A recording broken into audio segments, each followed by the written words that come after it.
Good morning, everybody. As y'all coming in, put your locations in the comments. And we will get started in a moment. Power Presence Protocol, if y'all didn't know, is open and ready. Power Presence Protocol. Give me your locations in the comments as y'all are coming in, and we will get started.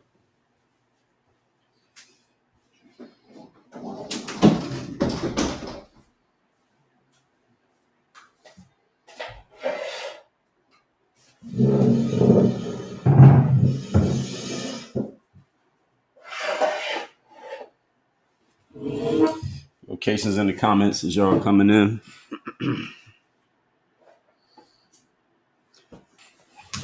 Locations in the comments. Today's topic, we are talking Operation Arctic Frost.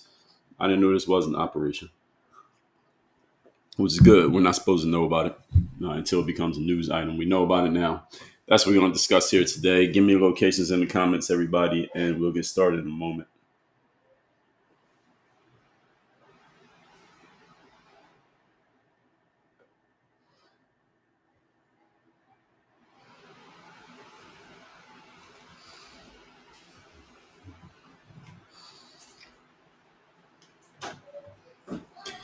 Locations in the comments, everybody. We are live on Rumble. Good morning, Rumble. Live on YouTube. Good morning, YouTube. We are checked to see if we are active on X. Yes, we are live on X. Good morning, X. Live on LinkedIn. My name's on those four platforms. Rumble, YouTube, X, and LinkedIn is at Dre All Day. We are live on Facebook/Work on Your Game University. Facebook/Work on Your Game University. If you are a Facebook user, just follow my page, Facebook/Work on Your Game University. Someone said, can I explain what Operation Arctic Frost is? That's the topic here today. That's what I'm about to do. That's the reason why we're here. So yes, of course I'm going to explain what it is. We are live on Instagram at Dre Baldwin. If you're an Instagram user, make sure you follow me at Dre Baldwin. Whatever app you watch me on, make sure you follow me on one of these others. My largest live audience is usually TikTok. So TikTok, all those places I just told you. Instagram, LinkedIn, Facebook, Rumble, YouTube, X. Make sure you're following me on at least one of those in addition to TikTok, because there have been some shenanigans on TikTok over the last year plus. And some of you who have been around, you know about those shenanigans. 16 suspensions. Some appealed successfully, some not. Make sure you're following me on more than one platform. And we are live, as I just mentioned, on TikTok at Work on Your Game. Good morning, everybody on all platforms. So the topic here today, again, is Operation Arctic Frost. I'll explain what that is momentarily, but let me shout out a few people in the comments who have come in and shouted themselves out as I asked. Leah, good morning. Congrats. The first gift of the day. Happiness now. First comment. Congratulations. Morning. ATL. Tina, thanks for the repost. Leah, thanks for the good pop. Go popular. The True Sayer said, well, the background noise is me moving stuff around, but you can hear me fine, right? Ron Johnson, Ohio, good morning. Michelle Hall, good morning. Thank you for the gift. Leah, good morning. Checking in from South Georgia. Me, I mentioned the Power Presence Protocol, Mastering Command Presence. That link is in my profile. Angelica, good morning. Happy Monday. 140.6 Walnut Creek, California. Tina, good morning from VA. True Sayer from Florida.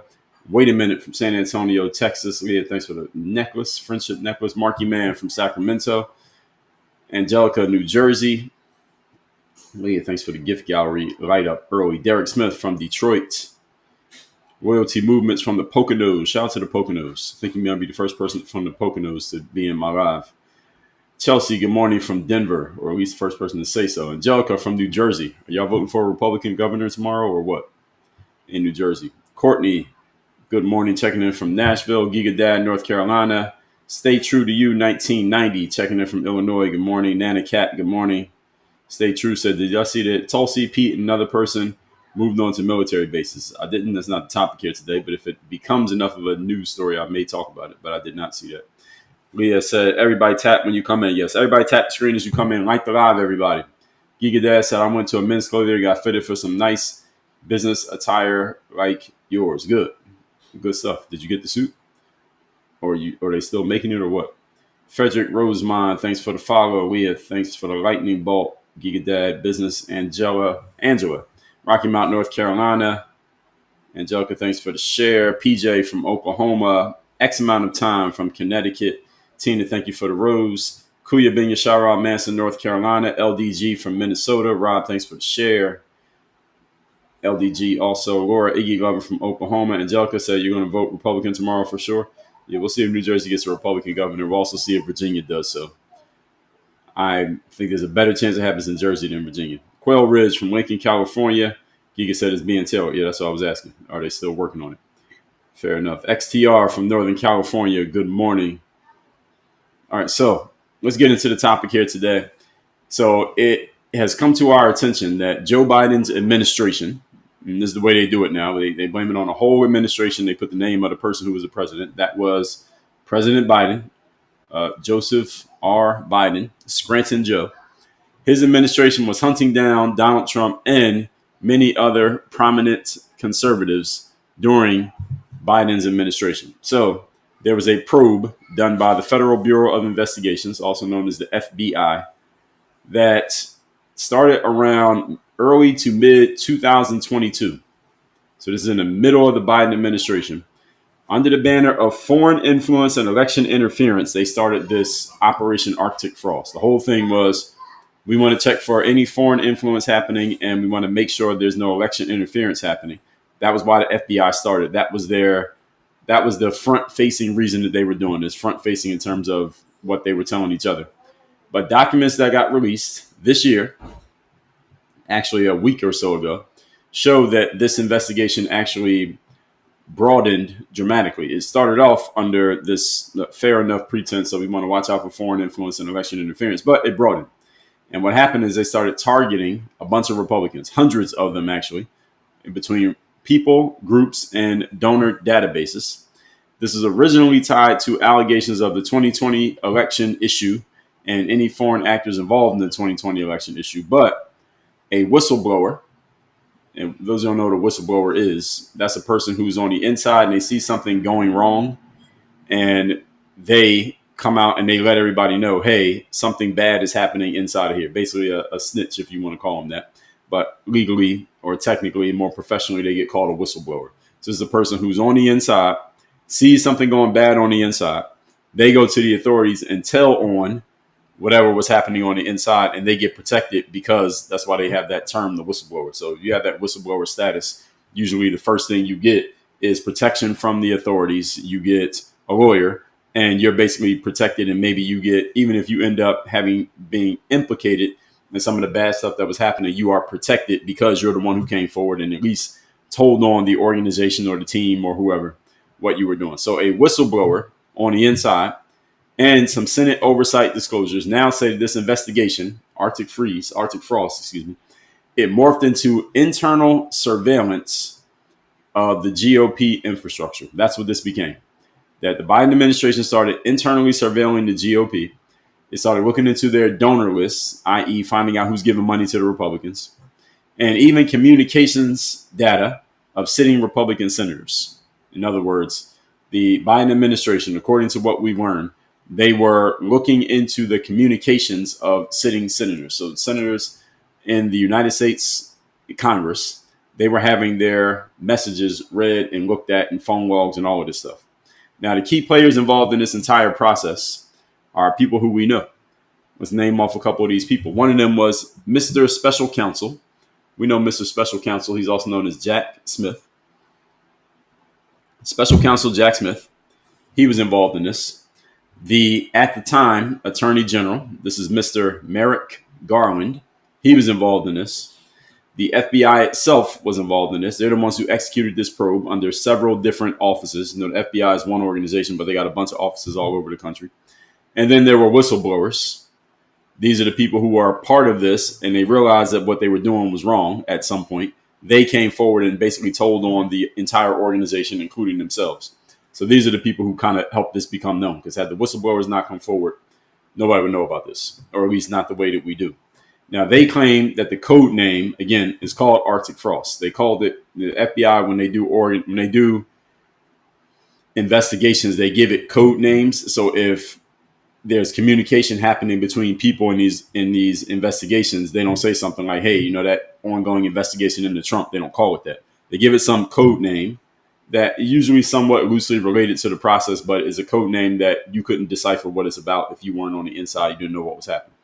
So the whistleblowers claim that the investigation was titled Arctic Frost because it was deliberate about masking its true focus.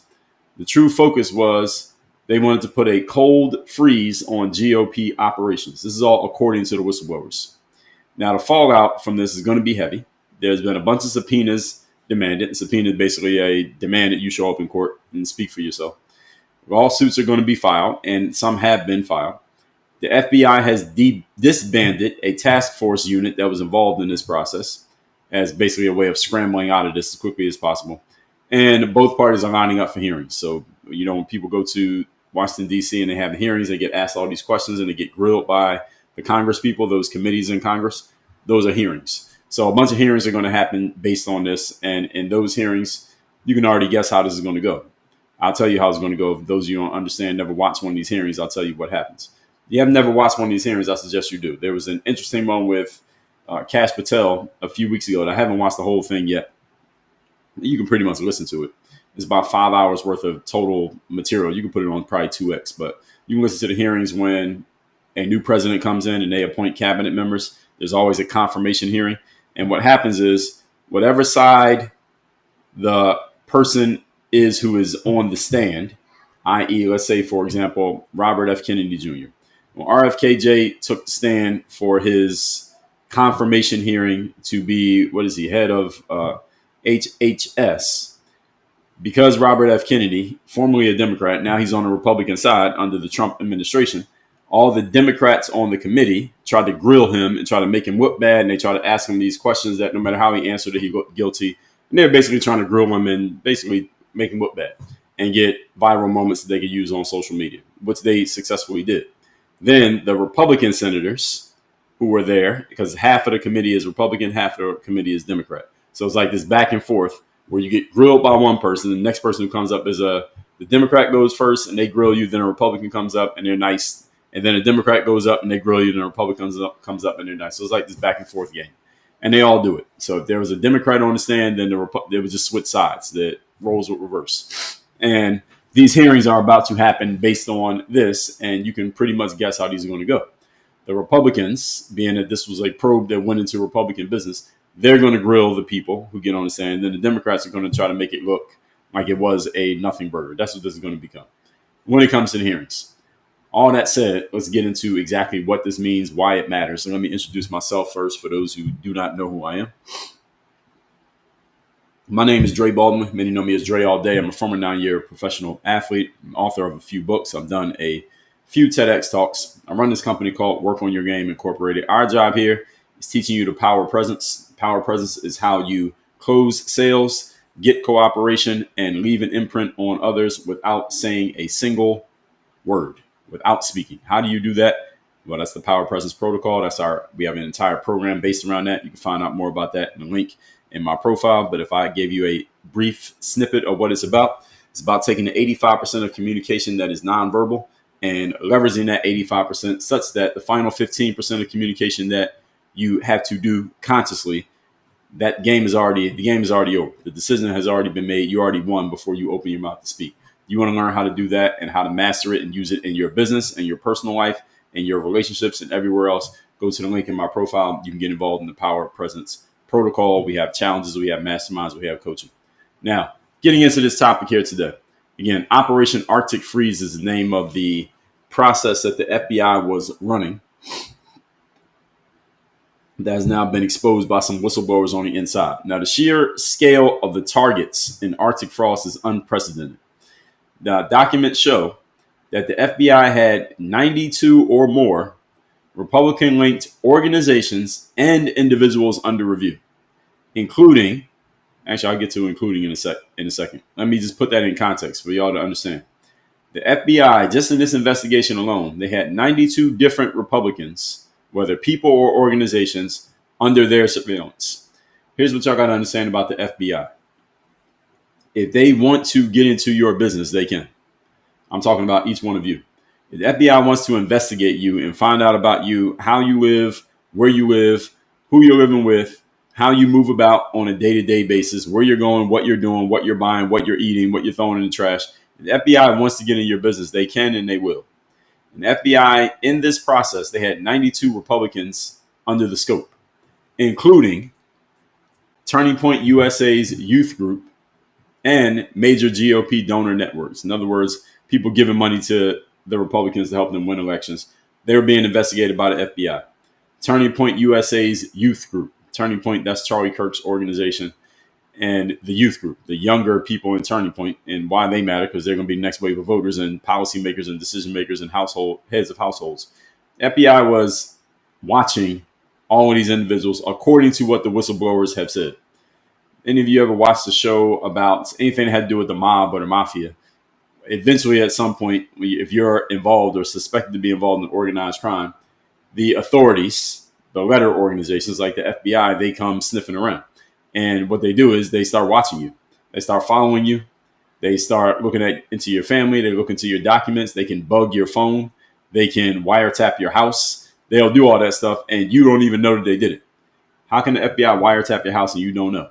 Well, because they watch you. They find out when you are asleep. They know when you're awake. They know what time you go to work. They are watching you. They know when you just got in your car and you drove off. Okay, nobody's in the house. Let's go in the house and put the bugs in the house right now. They can tap your phones. They can do all this stuff. And all the people who you're around and that you talk to every day, they can do this. So the FBI has the resources to pretty much get into your shit at whatever level they want to if they decide that they're going to. That's what the Biden administration, allegedly, according to these whistleblowers, were doing to people on the political right during the Biden administration. That's why this matters. Now, this sweeping scope that the whistleblowers have claimed does not automatically prove that there was abuse. Let's be clear. Now, this is the other side of the conversation. Just because the FBI under the Biden administration was watching people does not mean that they were doing something that was beyond the confines of the law or what they're allowed to do. It does raise, however, serious questions about rule of law. How far can you go? How far can you not go? That's the reason why there are going to be lawsuits. That's the reason there will be hearings. That's the reason there are court subpoenas, because people have to go and speak on this and speak to what exactly were you doing? Why exactly did you do it? Who exactly were you watching? And what information did you glean from it? And what were you planning on doing with that information? Now, it's one thing if we just talk about it here on the internet. There's another thing it comes out in documents that go out on social media. It's another thing when you're in a hearing and you are sworn in and you're giving sworn testimony. Because that sworn testimony, you put your hand on that Bible and says, I swear to tell the truth, the whole truth, and nothing but the truth. You get up there and lie, you can go to jail for telling a lie. And you can get other people implicated. You tell a lie up there on the stand. So those hearings matter a lot, because now you can't spin in a hearing. Actually, you can spin, but you better be careful how you spin. So you can tell a lie and spin things on social media, because who cares? You can get caught lying on Twitter or TikTok, and there's not really much anybody can do to you. You get caught lying on the stand, you can go to jail. So this is a whole different situation. So that's why the hearings need to happen. It can't just be talk on the internet. So critics argue that the original predicate of the investigation, Operation Arctic Frost, which was election interference by foreign agents, it did not justify targeting domestic political groups without standard oversight or transparent probable cause. So let's break that one down into even more plain language.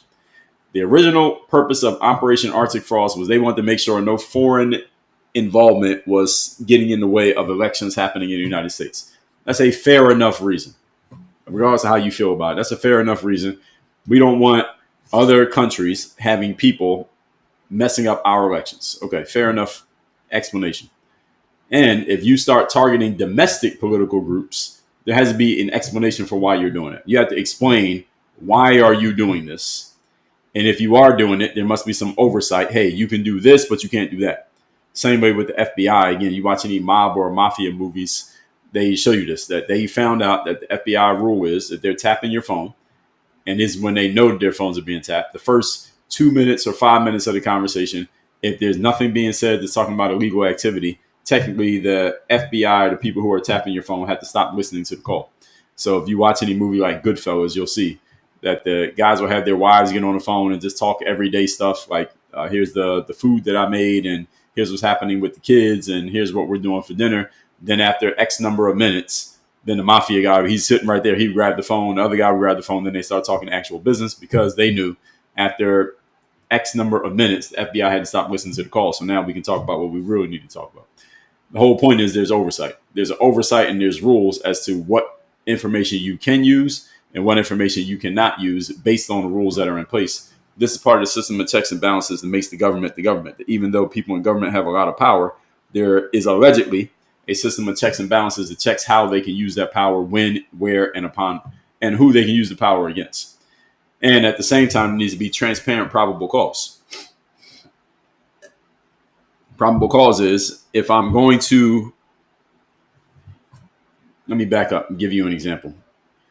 If you get stopped by a police officer and you have tinted windows and all your windows are up except for the driver's side window that you roll down to talk to the officer, the police officer is not allowed to turn on his flashlight. Let's say you're talking to the cop on this side of the car because you're driving. The cop is right here next to you.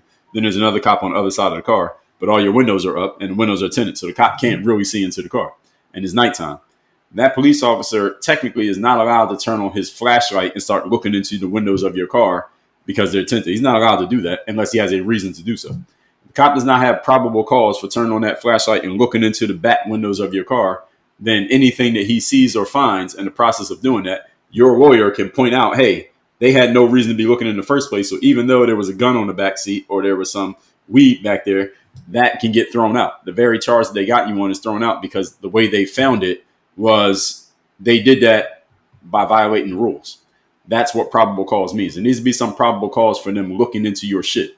If they look into your shit with no probable cause, whatever they find can and will be thrown out by a judge, even though they found something that technically makes it illegal. How they got there is wrong. And if you don't follow the process the right way, then whatever they found can't be used.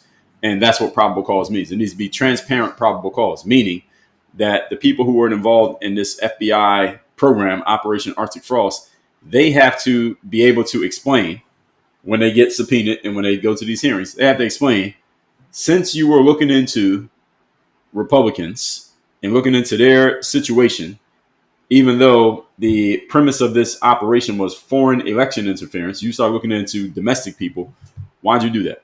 Give us a transparent, obvious reason that you saw to be looking at these Republicans. Explain to us why you were doing it. Explain why you're looking at TPUSA's youth group when your operation is supposed to be about foreign election interference. They have to have a transparent probable cause. What does transparent probable cause means? It means it needs to be something that they could see without the investigation that said we need to make them part of the investigation. It has to be something that any one of us could tell, that they can look at and say, well, because this happened, that's the reason why we're looking at TPUSA's youth group. This is the reason why we're looking at these GOP donors. Something that any one of us could see, again, transparent probable cause, not something that they found out after the investigation, as I explained. If you're going to have probable cause for looking into somebody's stuff, it needs to be something that you can see with the plain eye. Then you look into somebody's stuff and then you find out things that they're trying to hide. But if you find something that somebody was hiding because you were digging, you have to explain why were you digging. If you can't explain why you were digging, then whatever you found in the process of digging is irrelevant and it cannot be used against somebody in the court of law or in an investigation. That's the whole argument here of transparent probable cause. So again, it's like if the FBI was to wiretap my house and I got on the phone and I start talking about some illegal stuff, then the FBI comes and arrests me and they bring me to court and say, well, Dre was talking about these illegal things on the phone. The judge, first question the judge is going to ask is, how do you know? And the FBI is going to say, because we wiretapped this house. Then the judge is going to say, why'd you wiretap this house in the first place? And if they don't have a reasonable answer, a transparent probable cause answer for why they wiretapped me in the first place, the fact that they found out that I was talking illegal stuff on the phone is thrown out and I get to walk away scot-free. Even though they found out I was doing illegal stuff, they can't charge me with that because how'd you get there? So all of this is part of the process. And this is what they got to answer again when they go to court, or not court, but when they come to these hearings. Now, the FBI obtained toll call, that means phone call information, and metadata on many sitting Republican senators. In other words, the FBI is watching the senators who work in the government. So any of you ever think about working in the government, understand that this is part of the deal, that they're watching you. All right, you get vetted, first of all. They dig into all your life when you first get into government in the first place. They find out everything about you. And if they find anything about you that could be used against you, they can blackmail you. This is just theory, excuse me. this is just theory. I'm not saying this officially happens. This is not on any documentation. That they dig into. Let me give more context. Donald Trump, I believe it was on the Andrew Schultz podcast. He was talking about this last year when he was running for president for the second time. And he was being asked about his administration. Who are you going to have in your administration this time around? This is when he's telling everybody, I'm going to have Tulsi and Kash Patel and Dan Bongino and RFK Jr. and Pam Bondi and all these people he said he was going to have. And he was asked about his first time through. Those of you remember Trump's first administration, he had a lot of challenges with his cabinet members because a lot of them seemed, even though they were technically supposed to be on his team, a lot of them seemed to be working against him, trying to thwart the very things he was trying to do, i.e. drain the swamp.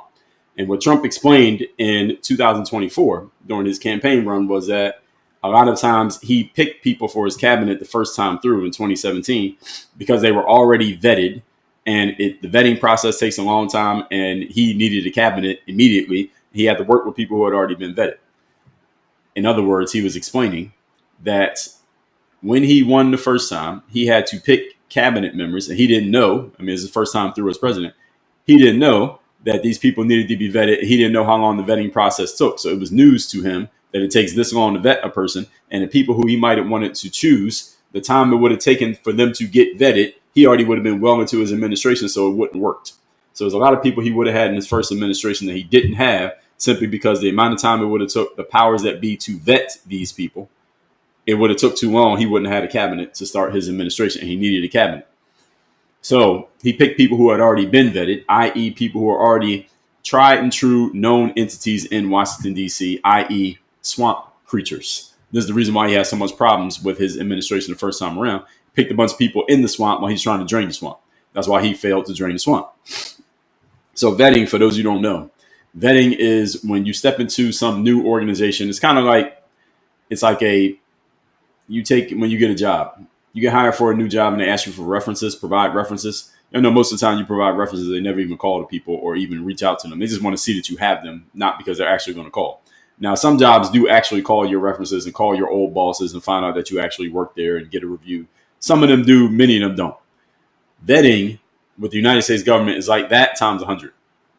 So they don't even ask you for the references. They just go get them themselves because they got the resources to go find out everything about you without you telling them.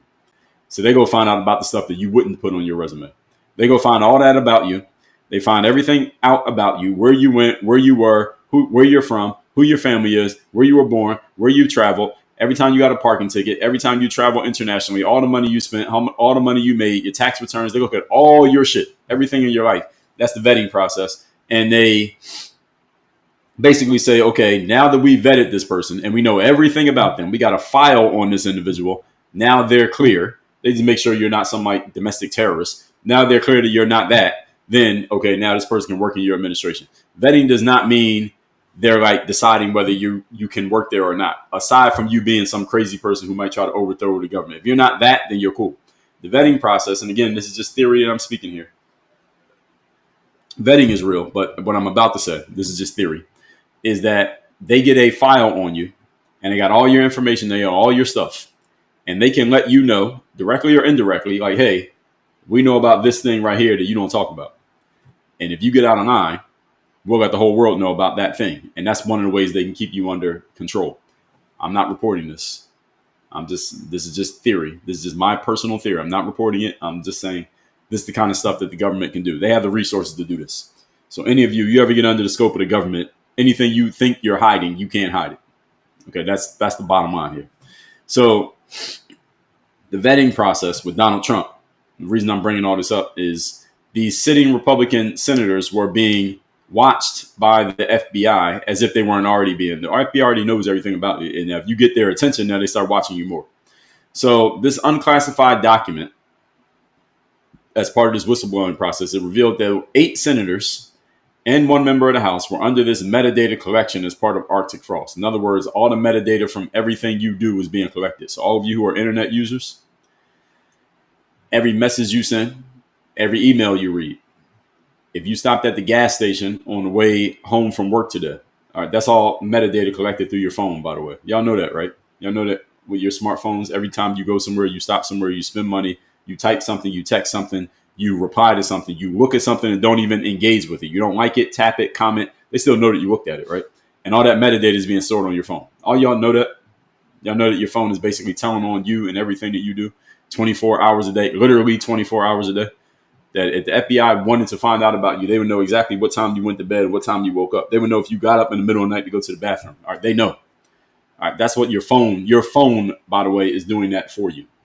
Your phone is tracking every single thing that you do, every sound, every word, every response, every time you laugh, if you cough, if you're sneezing all day, how many times you blew your nose, your phone knows because it's listening. Again, is this news to any of you? Hopefully not. Anyway, now knowing this, the FBI was tapping the metadata of a bunch of people in the Senate, a bunch of Republicans in the Senate. So every one of them, they got phones just like you. They're on their phones all day, just like you. And their phones are telling on them the same way your phone is telling on you if somebody got into your phone and wanted to find out about you, if they cared. This was happening. Now, metadata collection by the FBI, some say, actually this is technically true, is not necessarily full content surveillance. And this is a very important point all of you need to understand. Let me say this one more time. Metadata collection is not necessarily full content surveillance. What does that mean? That means that Apple, those of you who have iPhones, or Google if you have an Android, them collecting all the metadata from your phone, which they are doing, by the way, them collecting all the metadata from your phone is not necessarily full content surveillance legally. In other words, them knowing everything that you're doing, everything you say, everything you watch, everything you look at, everything you damn near are thinking, them knowing that, every keystroke on your phone, them knowing that is not a violation of the law. They're allowed to just collect all your shit because you volunteered to give them all your shit because you bought an iPhone. Smartphone users, you're giving away all your data, every single thing that you do. I'm giving away my data by even doing this. All right, so for lawmakers, it triggers constitutional concerns around separation of powers and immunity. And I say, hell yeah, it does. So if communications of legislators are harvested under domestic criminal probes, precedent and protections may get blurred. So basically, let me put this into plain language. All the stuff that they're saying about Donald Trump and people's privacy and rights and freedom of citizenship being violated, the Biden administration was doing this back in 2022. All the stuff they're saying that Trump and his administration are doing now, they accuse him of doing, without evidence is the new term, without evidence. Now we have evidence that the Biden administration was doing this since 2022. Right there. That's the evidence. So no one has evidence. They have no evidence. They're making these claims without evidence. That's a new phrase people use. Escapism phrase is no evidence. Now, here's evidence. Now we have evidence that the Biden administration was doing this to Republicans for the last 3 years, or at least 2 years before Biden fell asleep and Kamala lost the 2024 election. Now, members of Congress say this is way worse than Watergate. Now, I don't know if that's a little bit hyperbolic, but we'll see. We'll see. Chuck Grassley, he said, based on evidence to date, Arctic frost was arguably worse than Watergate. Now, that's pretty much the whole point. He just claimed that it's worse than Watergate. I say that may be a little bit hyperbolic by Mr. Grassley. However, if we're going to accuse one side of being hyperbolic, it damn sure ain't the Republicans. That's what I'll say. If we as American citizens are going to look at the last 10 years of political discourse and say that one side is being hyperbolic, it ain't the Republicans. It's the Democrats. Let's get a list. Give me in the comments. Give me a list of hyperbolic things that Democrats have said over the last 10 years about their opponents. Let's get a list. I think we come up with at least 10 things. Let's see if we come up with 10 hyperbolic things the Democrats have said about the Republicans in the last 10 years. Any Democrat, any Republican. So let's see.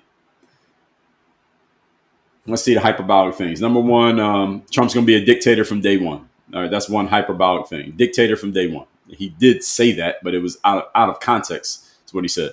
What's another one? Donald Trump's going to destroy democracy. Was that said? Okay, that was said. Donald Trump's a fascist. There we go. Shannon, thank you. That's number 3. What else? Donald Trump tried to overthrow the government. Is number 4. That's number 4 hyperbolic thing Democrats said. Brooke Martella, we will lose our rights. Yes, number 5. You're going to lose your rights, and they're going to put black people back in chains and roll back all the gains of LGBTQ and black people and everything. So that was number 5. Women are going to lose their reproductive rights. That's number 6, hyperbolic thing. We need 4 more. 4 more hyperbolic things that Democrats have said for the last 10 years. What else? He's going to start World War III. All right, number 7. That's 7. Hyperbolic thing. What else? Donald Trump's never going to leave office. He's going to try and make himself a king. That's all we got. The No Kings protest is number 8. We need 2 more. 2 more hyperbolic things that Democrats have said in the last 10 years. Donald Trump didn't win the election. He's just a puppet of Putin, and that country is the reason he won the election. We can go with that one. Number 9. James said Winter of Darkness. That was really about people who didn't take the jab. I won't put that on the Republicans. But what else? Abortion rights, we did. Trump is an antichrist. I didn't hear that one. Trump is erasing Black history. Yes, we'll go with that one. We'll get that one, number 9. So y'all give me a couple bonus ones. We need one more. I need one more solid hyperbolic thing that the Democrats have said about Republicans in general. Republicans or insurrection. We got. He tried to overthrow the government / insurrection. We need one more. Biden said winter of darkness. Yes, I'm talking about things they said about the Republicans, though. He said the winter of darkness. That was about people who didn't take the jab. It wasn't about the Republicans. Republicans trying to take away the insurance. What insurance? Medicaid will end. Misogyny. Now, we need one more. These are all things that have been said. Everything y'all saying are things that have been said. But I need one more crazy hyperbolic thing that the Democrats. Oh, he's destroying the White House. There you go. He's going to tear down. He's tearing down the White House. Yeah, we forgot about that. That one just happened. So he's tearing down the White House. The Epstein file. Donald Trump's in the Epstein files, right? This is the one that they keep claiming. So all these hyperbolic things that Democrats have said, then I say Chuck Grassley is allowed to say this one. If he wants to say that Arctic frost was worse than Watergate, he's allowed to say that, given all the things that Democrats have said. Now, they all got to engage in hyperbole to try to sell their storylines. I understand. Oligarchy. We forgot about the oligarchy. That's a good one. Thanks for pointing that out, Al Extremo. So, as you can see, this is normal stuff for politicians. Moving on. Some media outlets say that many details remain unverified or redacted, i.e. they're trying to inch closer and closer towards the no evidence defense. That's where they're trying to get to here. Hey, we don't have all the information yet. Some of these details are unverified. They're just coming from whistleblowers, a lot of redacted documents. Technically, they're correct. But this is an easy dodge that gets used in politics when someone seems to be caught red-handed. So oversight committees did release documents, but there's a lot that's heavily redacted. Those who know what redacted means, when someone puts out a document and a bunch of names or dates or places are blacked out. So you can see what's being said, but it blacks out a name and stuff. That's called redacting. So there's a lot of heavily redacted documents. By the way, if the quote-unquote Epstein files everybody keeps talking about ever get released, they're going to be so heavily redacted that it won't matter. And by the way, this already happened. Epstein files already got released. So people keep saying release the Epstein files. They already been released. They're just so redacted that you can't get any solid information out of any of it because all names, dates, places, and identities are being hidden by the redactation of the files. So anything that comes out in the future is all going to be redacted because, as we've already, I think everybody pretty much agrees, if we really think about it, you take your political bias out of it, that there's probably people mentioned who are on both sides of the political aisle. So it wouldn't be a win for either side. Not to mention the victims, which we know are true. We don't know what politicians are in the files, but we do know for sure there were victims of Epstein. If those files come out unredacted, then the victims have to be re-traumatized and knowing that the whole world knows about what happened to them. And I thought it was all about protecting the victims. But people are so concerned about trying to make Trump look bad based on a premise that he's in the files, they forgot about protecting the victims. Different story for a different day. But let's continue. Now, oversight committees release documents. Again, there's a lot of redacted documents, and there may be competing interpretations of motive and legality, which is what the hearings are about. The hearings aren't about if this happened, because clearly this happened. Hearings are about why did it happen, what was your role, what was your reason for doing it, and how people are able to explain that and how it is interpreted will determine what happens legally. Somebody going to jail, somebody going to get rebuked, somebody going to look bad. It all comes down to interpretation. This is the reason why for all of you, regardless of what you do for a living, communication skills are paramount. Your ability to communicate what you did, why you did it, how you did it, when and where you did it, with whom you did it. All of those things matter a lot in how the story goes down. How your actions are ultimately interpreted are based on how you're able to communicate your actions, not actually what you did, how you talk about it. That's really what it comes down to. Now, the probe's evolution from foreign interference to domestic political targeting is the central concern. That's what this is going to come down to. How do you start an operation trying to catch foreign election interference, but now you're looking at now you're looking at Republican Congress people, and you're looking into Republican leaning organizations. How does it go from there to there? Explain that. That's what's going to be asked to the people who take the stand in Washington, D.C. on Capitol Hill, explaining why they did what they did. Those subpoenas, those hearings are going to be about that. How do you get from there to there? This is a big logical jump. Foreign election interference. Now we're looking at Republican senators. Now you're looking at TPUSA's youth organization. How? So this initiative began in the FBI's Foreign Influence Task Force. That's literally who started this. The FBI has a task force called the Foreign Influence Task Force. And then eventually they're looking at donors.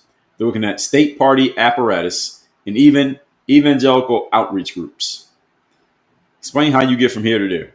And they're going to have to explain that entire process. And they're going to try to filibuster this and talk around it. And lawyers are going to get involved. And it's going to become a very long and tedious process. The whole point is trip you up on one or two words and boom, they got you. On both sides. Now, supporters of the investigation say the scale may simply reflect the complexity of modern foreign influence campaigns interacting with domestic politics. In other words, if you want to play devil's advocate for the FBI and what they did here under the Biden administration, you can say simply, hey, when it comes to foreign election interference, sometimes the way they interfere is by connecting with people who are domestic, giving them money and using them kind of as a filter or using them as a way of washing our dirty hands in the process. And we just use them as a go-between in the process of us doing these foreign election interference activities. There is a logical argument to that, but they're going to have to prove it. That's going to be the challenge for the FBI and the people involved who get called to speak, is that they can say that, but now you got to prove how that's true. Because again, remember what we talked about, probable cause, transparent probable cause. In other words, in the process of us looking at these foreign election interference folks, we noticed that they mentioned or that they were talking to or that they had heavy engagement with this Republican senator. That's why we started looking at the metadata of this Republican senator. That makes sense. But if they cannot show that, then it doesn't make sense. So it's really going to come down to what these people can show and what they can prove if and when they get called to the stand. So technically, yes, you can make this argument, but technically you also got to explain it. If you can't explain it and make it clear, you got a problem. Those people get called to the stand. Now, some DOJ officials argue that election-related threats blur domestic and foreign lines and require expansive tools. This is dangerous language. All you need to pay attention to this because this explains the last 25 years of what's been happening in the United States at a high level. So people who work in the DOJ, some of them, not everybody, some of them are saying, as a defense of Operation Arctic Frost, that if there are threats related to elections, what's a threat? The challenge is anybody can call anything a threat. That's the challenge. You call anything a threat. Well, we think there's a threat that somebody in Argentina might get involved in our elections, and you are from Argentina, American citizens. So you talk to people back in Argentina every day on your Skype account, and we know that. So here's what we're going to do. We're going to start tapping your phone and your metadata. We're going to find out every conversation you're having about everything simply because we have decided to draw this arbitrary line between we suspect Argentina is doing something wrong. You talk to people in Argentina every single day, and that person is best friends with the coworker of the cousin of the brother of a person who works in the Argentinian government who we think might be a part of it. So that gives us an excuse to tap your phone. And this is the kind of arguments that they can make.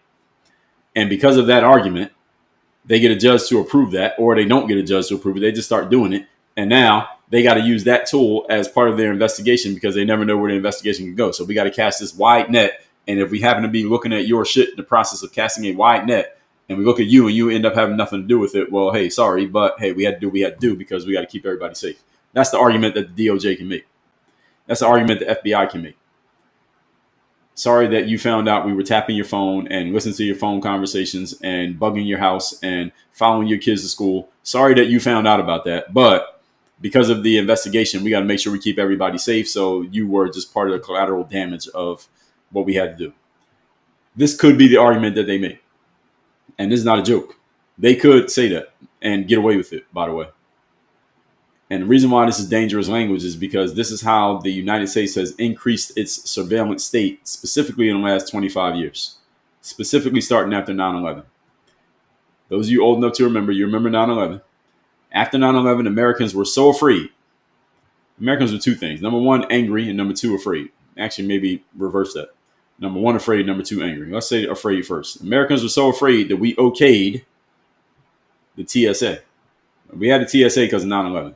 That was a response to 9/11. We were so afraid of that happening and get on the plane. People are afraid to get on the plane. Okay, now we got this organization that's going to pat you down and make you take your shoes off and take your liquids, and you can't have more than 3 ounces of liquid. And you got to take your computer out the bag, and you got to take your belt off and your shoes, and get harassed by these corrections officers with TSA clothing on every time you get on the plane. And Americans were okay with that because it assuaged our fears about getting on planes. And here we are 25 years later still dealing with this trash organization called the Transportation Safety Administration.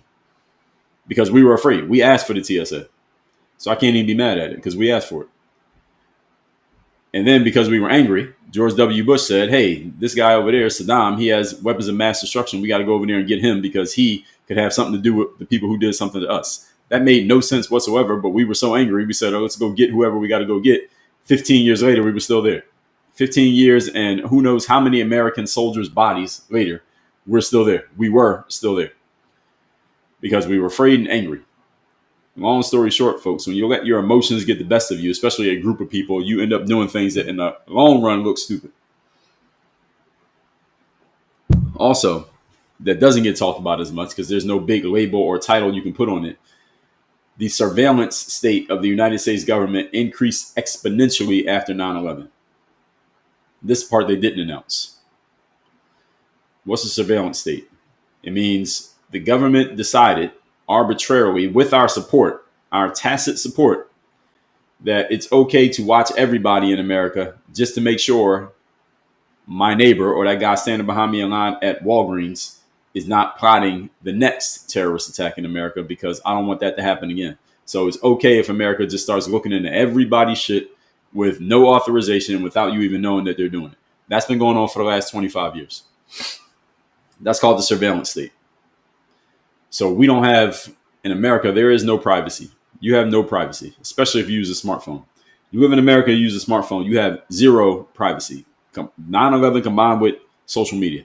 There's a reason why Mark Zuckerberg and the guys from Google and Jeff Bezos, there's a reason why you see these guys getting called on Capitol Hill. There's a reason why you see them at the presidential inaugurations. Doesn't matter who wins, Democrat or Republican. Does not matter. Elon Musk. There's a reason why you see them there. Why is it? Why are they there? Anybody know the answer? Somebody put in the comments. Why are they there?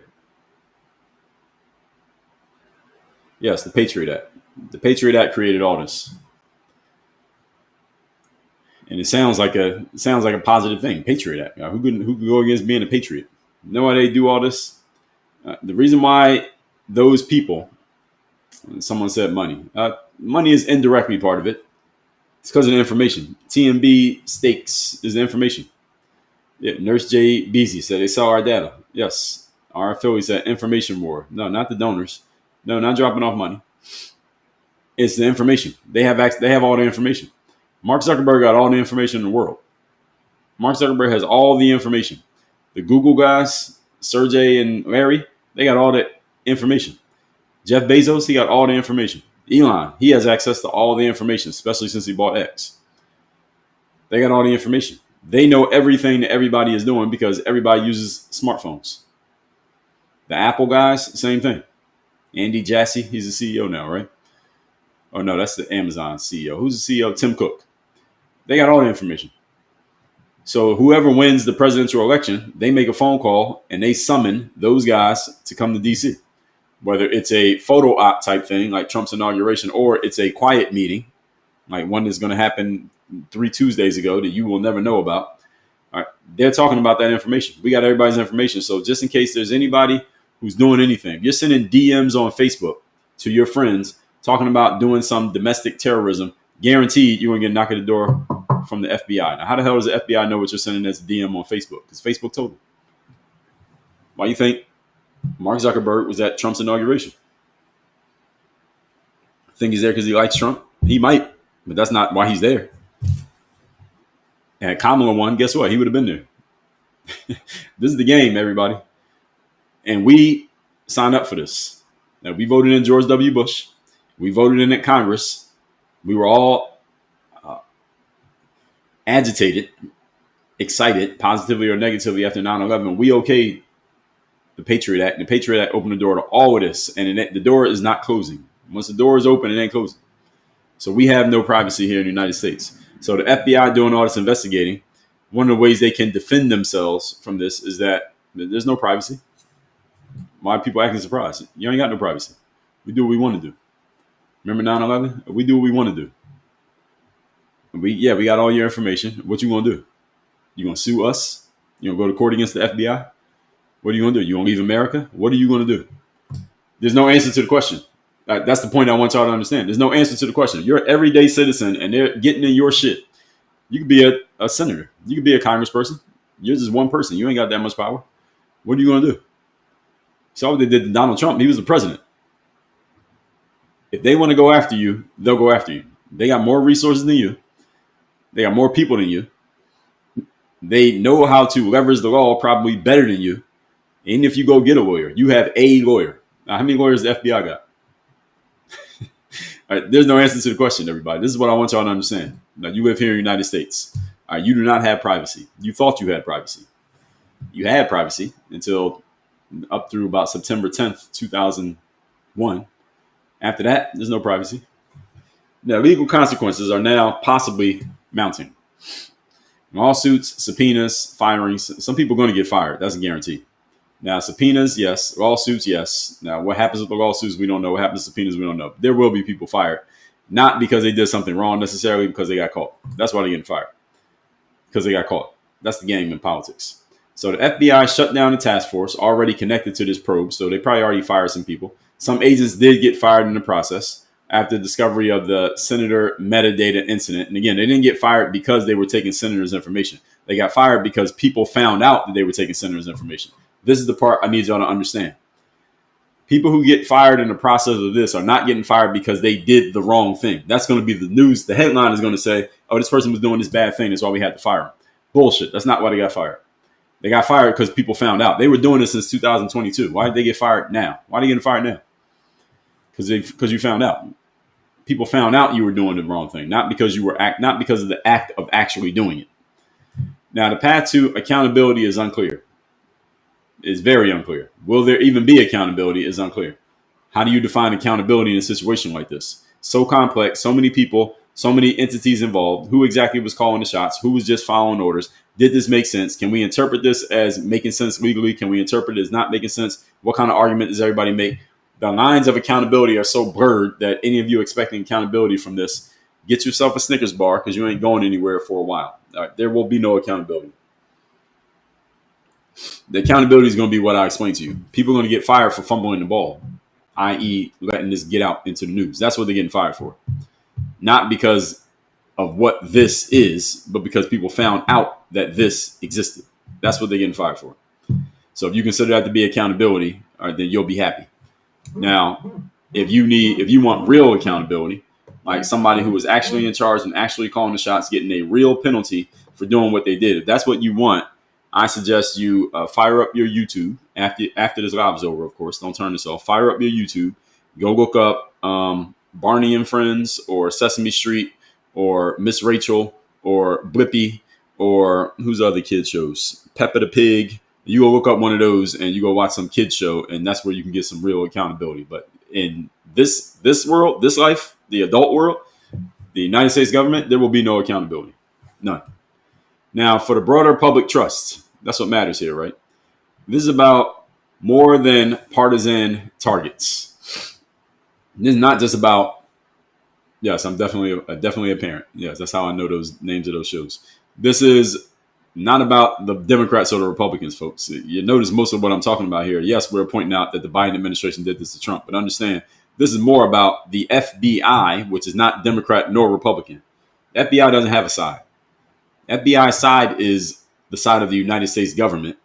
And if they need to look into your shit in your life in order to protect the United States government, or at least under the premise that they're doing it to protect the United States government, they're going to do it. And if that happens to violate your trust or erode your trust in the United States government in the process, again, so what? What are you going to do? You going to call a lawyer? You going to call a lawyer? You know how many lawyers the FBI has? You going to file a lawsuit? You going to sue us? What are you going to do? Man, this is a serious question. What are you going to do? You ain't gonna do shit. There's nothing you can do. This is it.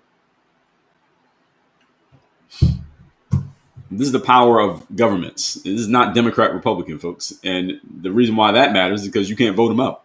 You can't vote out the FBI. So you can vote out Trump. You can vote out Biden. You can vote out Kamala. You can vote out Obama. You can't vote out the FBI. Now, the FBI is always going to be the FBI. New people will come in. You may be happy somebody got fired. You don't like that guy, that guy. All they're going to do is replace him with another guy. This is how the system really works. Y'all want to talk about the system? It's not Democrat, Republican. You can't change this through an election.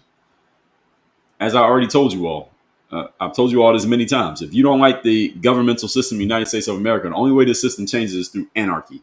It will not change through voting. It will not change through protests. It's not going to change because you made a podcast episode. It will change through anarchy. The entire thing will have to collapse. There will be real anarchy. I'm talking blood in the streets, literally blood in the streets. And then whoever survives gets to rebuild a new system. That's what would have to happen in order for this system to go away. Until or unless that happens, this system ain't changing.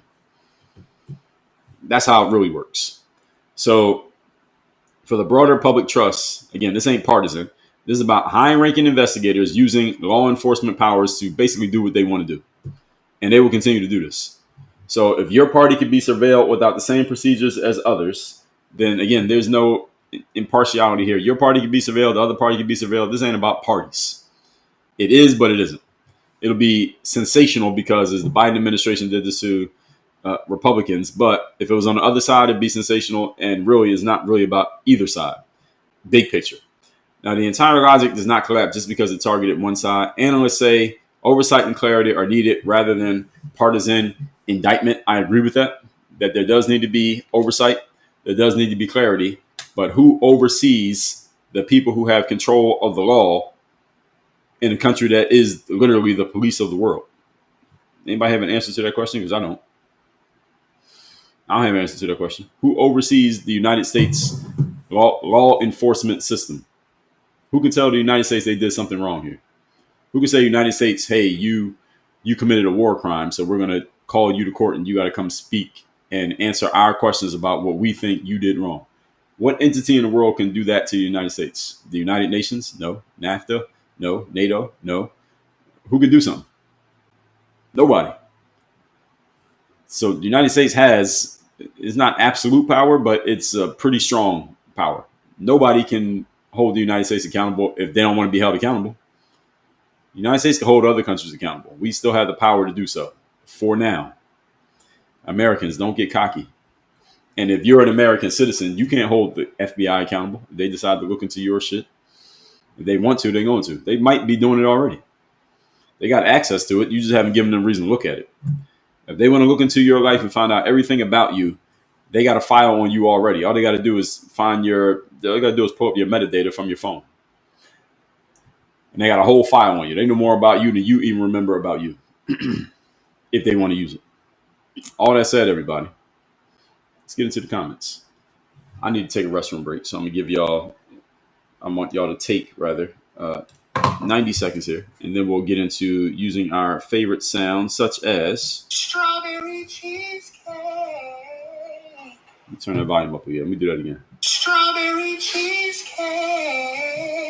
Or have some more cheese, have some more pie. It doesn't matter if it's boiled or fried. 90 seconds.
right, let's get into it, folks. Hope everybody had a great weekend. We are into November, by the way. Those of you who are into success, make sure you get your goals written down for the month of November and start making your goals for the year 2026. We're almost in 2026, folks. We're on a 60-day countdown to the year 2026. If you don't have your goals written down for next year, start writing them down. Don't wait till Christmas. Write your goals down now. Remember what goals are. Goals are a plan for future success. Mediocrity and failure can happen by default. Success never happens by default, which means you must plan and be intentional for success, which means you need to set goals. The simplest thing you can do to create success intentionally is to set an intention for success, i.e. a goal, and it needs to be written down, not just thought about or spoken. As a side note, Leather and Pearls, good morning. Vanessa Space Coast Realtor, thanks for the repost. And the cat side, I think, is worse. It might be. We got to find out all the details. Now, we know all the details of Watergate, or at least we think we know. We don't know all the details of this. This is a developing story. Mondo said, Trump is working for billionaire friends. You know, it's funny when people say that. You know, it's always interesting when someone brings Trump's name into the conversation when Trump's not even the topic. So you're not that guy, pal. Trust me. You're not that guy. Okay. It's funny when people say someone's working for their billionaire friends. Listen, if I had a whole bunch of friends who were billionaires, I would do some things to help them out too. You know why? Because I can probably get some favors and get access to some resources to get some things done as a reciprocity from my billionaire friends because of what I did for them. So when people say Trump's working for his billionaire friends, I don't understand why people say that as a pejorative. I mean, people say it as a pejorative, but so what? If you got a whole bunch of billionaire friends and they can do things, would you not work for them? I would do some stuff for them. I don't mean work for them like a job, but I would do some things to help them out because what can they do for me? They might be able to do more for me than I can do for them. And in Trump's position, he could do a lot for them. So why not help them out? I don't have a problem with Trump helping billionaire friends if he is. And not for nothing, Joe Biden and Barack Obama got just as many billionaire friends as Donald Trump does. By the way, it ain't that many billionaires out there. Henry, good morning, said, "My Republican. I am not a Republican. I have no political affiliation. I just look at things objectively and try to logically break them down and explain what I see. But I have no affiliation to any political party." Freddie SOE, thanks for the follow. BJ Porter, thanks for the follow. Aaron Mary Nettles, thank you for the lightning bolts. Angelica said, "What about the garbage comment? They called all his supporters garbage." Well, that was Joe Biden. Joe Biden said that. I say that's part of the political theater, Angelica. It's just all in the game. Everyone's TikTok Nana said Republicans are going in Social Security. What does that mean? Henry said massively cover up. Well, the government can cover up anything it wants to cover up. They tell us what they want us to know, and they cover everything else up. Nurse JB says CIA got them copies. The CIA got whatever they want. Kingsley Jones said, "Now I see why scientists say women are more intelligent than men, and I am a man." Well, what does that even mean? Is that like a personal attack or something?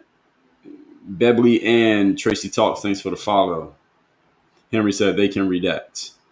Yeah, of course they can redact. They did. That's what the first wave of Epstein files was, a bunch of redacted documents.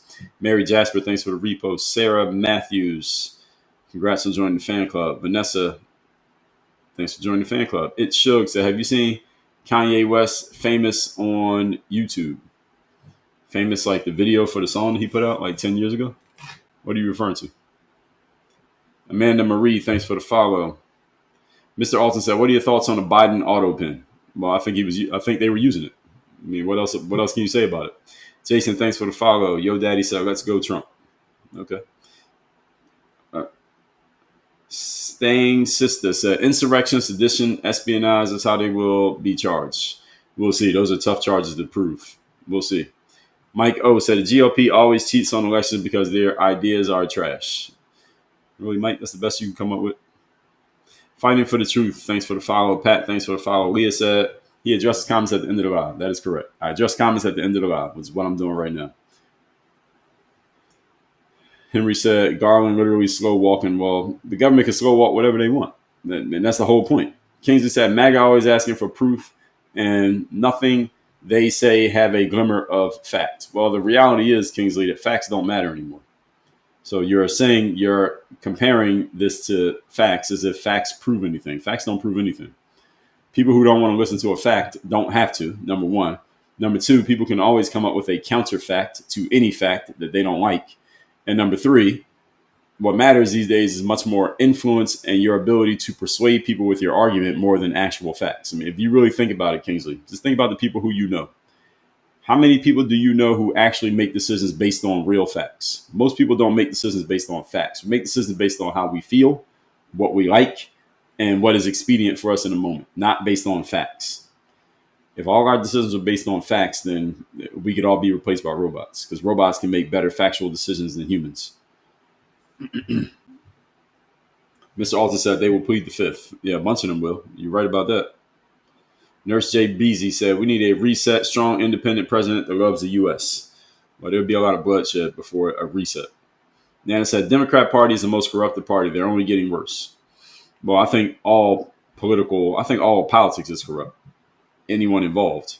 Now, the Democrats are not looking that great right now, but election day is tomorrow. And they say that these elections in these off years are often bellwether predictors of the midterm. So if the Democrats do well in these elections tomorrow, then that bodes well for them doing well in the midterms, i.e. they can get control of Congress the same way they did during the first Trump administration. So we'll see how that goes.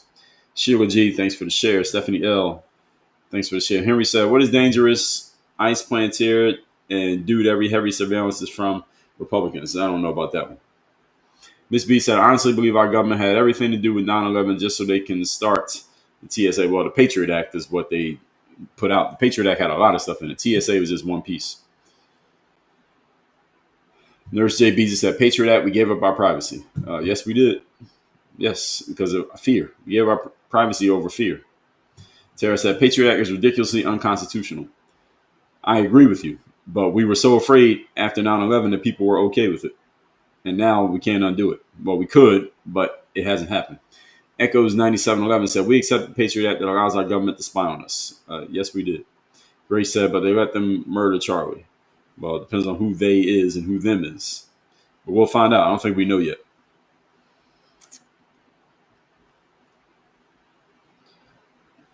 Nana said, 2011, Obama extended the Patriot Act. Yeah, well, he had to have Congress involved. Congress was okay with it. It was meant they are reflecting what the people are okay with. So this always comes back to the people. Blanche Sutton, thanks for the rose. Rick Thomas said, I've noticed my phone is really listening to me. Rick, your phone been listening to you since you got it. Henry said, don't say left and right the same. They're the same. Iggy's Gaga said, I don't worry about them spying on me. I'm not doing anything wrong. That's not a good enough reason to not have them spying on you. It's a non sequitur. You're not that guy, pal. Trust me. You're not that guy. Okay. Even if you're not doing anything wrong. If you're doing something wrong, they would have already caught you. The point is, the reason why it matters is because you're not supposed to be being spied on, whether you're doing something wrong or not. The point is, they're not supposed to be looking into your shit if they don't have a transparent, probable cause reason for looking into what you're doing. They have no reason to be looking. That's the privacy and freedom you have as an American citizen. That's the issue here. I'm not doing anything wrong, so I don't care if you keep spying on me. No, I'm not. Don't spy on me, period. If I'm doing something wrong, you got to prove I'm doing something wrong. You must have probable cause before you start looking into my life. So your frame is off here. Eddie said, we were all patriotic. Yes, I think Americans are still patriotic. It's just we don't realize what we gave up. Well, people are realizing it now. But Joey Z said, vote for policy change. Yes, you can vote for policy change. The problem is the change happens too slowly, and you're still voting as part of a system that a lot of people don't like. Boogies said, remember, presidents are selected, not elected. Yes, Trump is related to all past presidents. I get what you're saying. Rick said, I trained with soldiers in 1976. We gave them the Hawk missile system. Iggy said, to me it is, how many attacks are thwarted by them having info? I don't care. Well, how many attacks are thwarted by the FBI having info ahead of time? I don't know. Only the amount that we know about. Here's what you need to understand, Iggy's Gaga. How many times is the FBI getting information on things that never happened and are not being planned, yet they still are gathering all the information? So what you're pointing out are the times that the FBI comes out and lets us know, hey, we found out this was about to happen and we thwarted it and we stopped it before it happened. And everybody's all excited. Hey, the FBI stopped the crime from happening. But what about all the information they're gathering that doesn't lead to stopping the crime, but they have the information anyway, where they're spying on your life? You're not about to commit a crime, but they're still spying on your life. So some people say the trade-off is okay. To block any bad thing from happening, if they spy on my life in the process, that's okay. I'm not okay with that. I'd rather take the trade-off that every once in a while something bad is going to happen that they couldn't predict ahead of time because they weren't spying on everybody's information. The trade-off of freedom is that some people are going to abuse that freedom. That's the trade-off of freedom. The trade-off of the Second Amendment is that somebody's going to take a gun and use it in a way they shouldn't use it. That's the trade-off. I'm okay with that trade-off. I accept that trade-off. The trade-off of a complete surveillance state where they're watching everything and they can block anything from anything bad from happening before it happens is that you have no freedom. You have no privacy, is what you actually don't have, is no privacy. I'd rather have privacy and deal with the consequences than give up my privacy in exchange for the thought, the belief that nothing bad will ever occur. But bad things still occur despite the fact that they have all this information. So you pointed out how many attacks were thwarted. How many attacks still happen? What about that? Jill, thanks for the follow. Henry said, DOJ has never been weaponized. Look at this. Henry, I'm not quite understanding your grammar. Your grammar is off on this. But to say DOJ has never been weaponized is ridiculous. Were you alive in 2024? Walter Stewart said, we've never had any privacy. I agree. Sheila G, thanks for the share. Live Free said, that's exactly why voting means nothing. No, it means something. It means something. It's just a matter of who and what are you voting for and why. Last Farm, thanks for the share. Stang Sister says they deserve the same punishment any one of us would receive. Well, theoretically, they deserving the same. You're right, but is that what's going to happen? Probably not. Sweet K, good morning. Henry said bombing boats in the Caribbean. Yeah, exactly. But who's going to call them out on it? Roo, thanks for the follow. Great Babu said blatant acts of treason by Benedict Biden. And we'll see.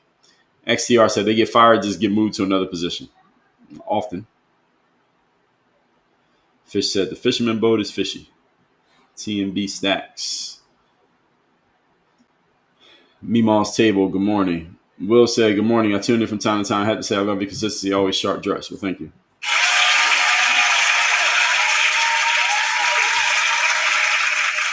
Nurse J said, I call God. Gloria Bauer said, I do not trust the FBI any longer. They are corrupt. The FBI has been corrupt longer than you've been alive, depending on your age. Fish said, Democrats and Republicans are colonizers. What do you mean by that? Matt Johnson said, which is why Democrats are acting the way they are. Well, you can say that. And somebody who's on the other side would say the same thing about the Republicans, but this is more about the system itself. Regina said, put your trust in God alone, the things we have learned regarding the funneling of money. Fair enough point.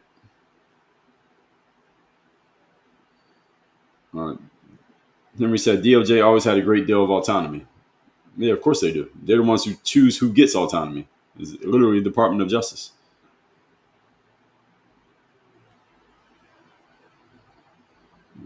Let's see. Mr. Alton said, I can do something. What can you do?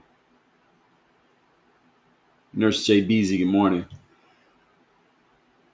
Leather and Pearl said the NSA sees everything. Yes, they do. And anything they can't see, they can go get it. The Bronx, thanks for the follow. Marwa said, America can't find a sea country accountable. Fair enough. Sweet K said, I turned my phone on and this is... I lost my spot.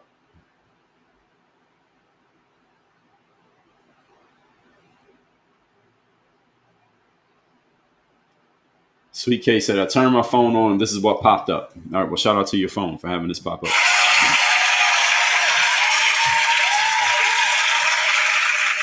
Christine, thank you for the lightning bolt. Katie said, who's going to get the triple today? Nobody got it yet. Nobody's come close yet. Nurse J said, do you have a collector's edition of books or a downloadable? What's a collector's edition? Well, I do have a collection where you can get all the books in one package, the total package. We do have that. Go to workonyourgame.com/books with an S on the end. Workonyourgame.com/books with an S on the end. You can get all the books. Abiding Love, thanks for the follow. Stephen Albert, thanks for the lightning bolt. Leah, yes, thank you for prodding people to like the live and give the gifts. We had 125,000 likes here today. Staying Sister, you're welcome. Dana Marie, good morning. Meemaw's Table, thanks for the share. Abiding Love says it's absolutely true. Turn your plans into your own opportunity. That's right. Meemaw, thank you for the share. Christy, thanks for the go popular. Ball Too Hard said, what's the name of the book behind you? Well, there's more than one. But I will mention, which one should I mention today? I mentioned The Mirror of Motivation, the self-guide, the self-discipline. I give this book away for free. We just ask people to cover the shipping. Just go to mirrorofmotivation.com. This book is all about how you can be who you need to be so you can do what you need to do and have what you want to have. I'll give you a book free. Just cover the shipping. Mirrorofmotivation.com. Again, mirrorofmotivation.com. Or just text the word mirror to the number in my profile, which is 305-384-6894. The number again, 305-384-6894. Text the word mirror, and we will send you a link to where you get this book. Again, this book, The Mirror of Motivation. Best way to start mindset-wise on any of my stuff. Mikey said, how do people not understand that all extremely wealthy people work to influence politics? Yes, of course they work to influence politics. They use their money to get done what they want to get done, which is what you should do. Man of Steel, good morning. Kuya Ben Yasharo, thank you for the live. The Bronx, thanks for the shares. Thanks, sister. What do you think will happen with the Biden auto pen scandal? Nothing. It'll just be a news story that don't go away. Nothing's going to happen. Ronnie Jackson, thanks for the follow. Michael Watkins, thanks for the share.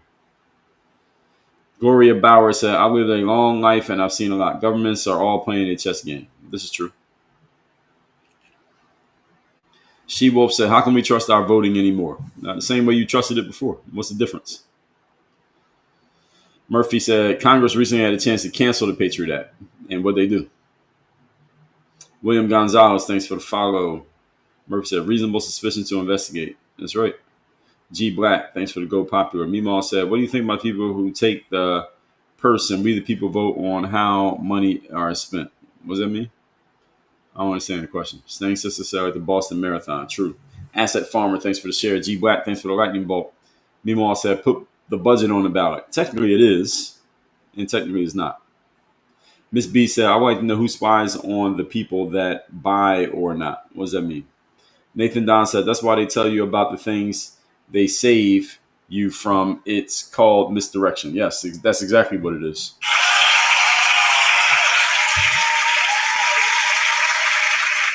So someone made the comment earlier that look at all the things the FBI stops before it happens. Like, yeah, they only tell you about those. They don't tell you about all the things that they didn't stop because nothing happened. But they got the information anyway.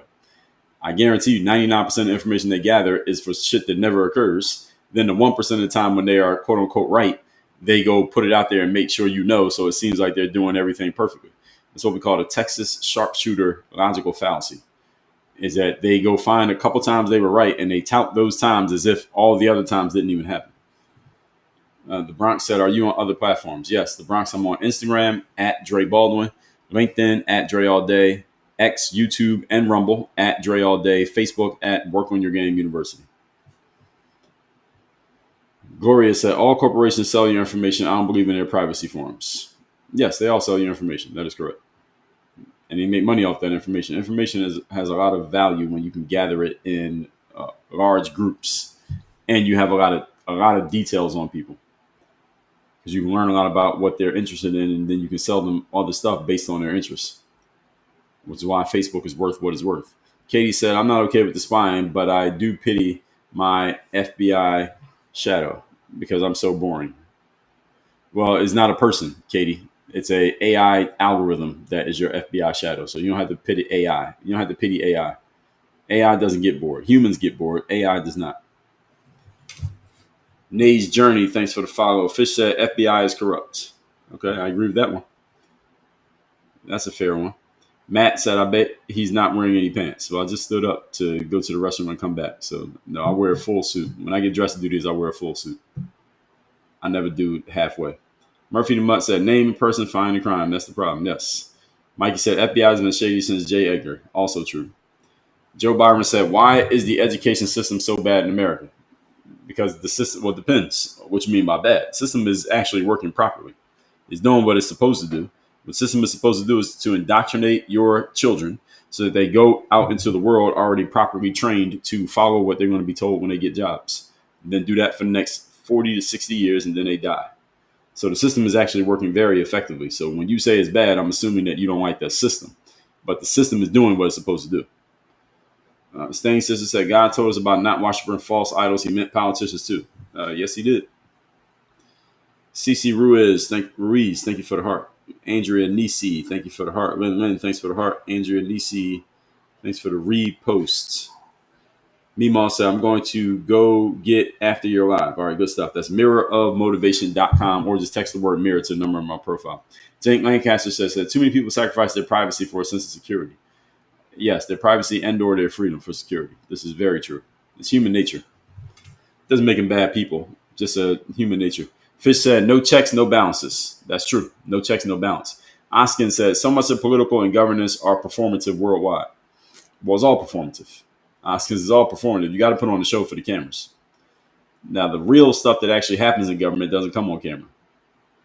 Miss B says, sorry, I was supposed to say, I like to know who spies on the people that spy on us. The answer is nobody. That's the answer. Lynn, thanks for the goat. Nathan Don said, do you have hit points and notes to reference the kind of keep you on topic during these lives? Yes, I always have notes. I go get the information. I get the basic data, quote unquote, facts they all like to talk about of the overall the point, and then I just come up with, or how could this be looked at one way or another way, and then I just basically talk through different ways you can look at the same situation, while at the same time splicing in my opinions and my positions on these exact points.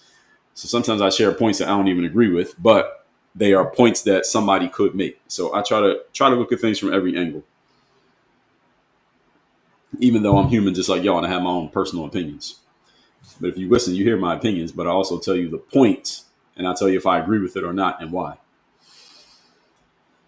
Nisi said, doing what it's supposed to do. Yes, it is. That's the system, the legal system, justice system, the political system, the educational system, the healthcare system. They're all doing what they're supposed to do. Now, you might not like what they're doing, but they're doing what they're supposed to do. The healthcare system is supposed to keep you bound to operations and interventions and medicines under the fear of you will lose your life if you don't do it. That's what the medical system is designed to do.